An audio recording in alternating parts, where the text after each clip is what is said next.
Est-ce qu'il faut investir dans sa résidence principale ou alors il faut plutôt louer?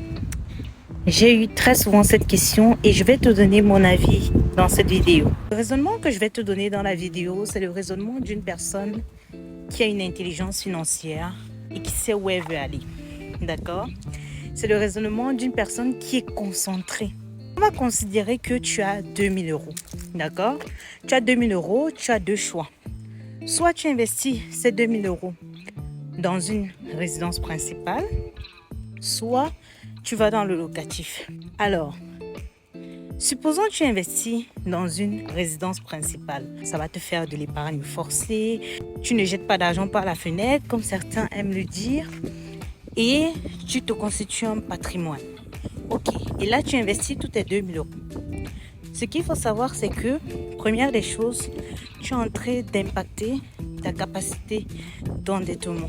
Donc, si tu vas très loin dans les plafonds, tu vas très vite atteindre les 35%, donc tu auras du mal à enchaîner l'achat des biens. Tu vois ce que je veux dire?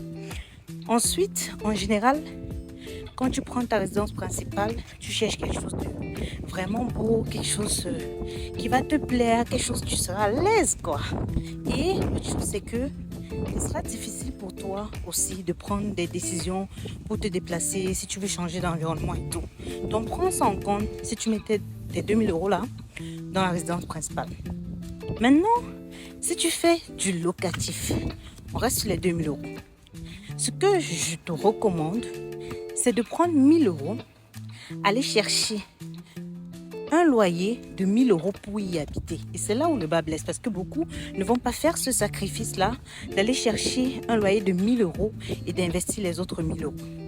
Maintenant, pour que cette stratégie marche, il faut vraiment investir les autres 1000 euros et faire que ça ait de la performance. Donc, aller chercher du cash flow dans le revenu locatif.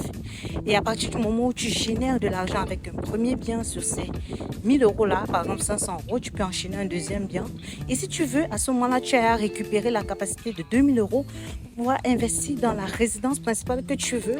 Mais à ce moment-là, tu as déjà deux biens en plus et là, tu peux choisir la résidence principale de tes rêves. Ça, c'est mon avis. Maintenant, si tu penses que tu as besoin d'être à l'aise dans une belle maison et tout, c'est tout choix. Mais prends en compte quand même tous ces éléments. Si tu n'es pas encore abonné, abonne-toi.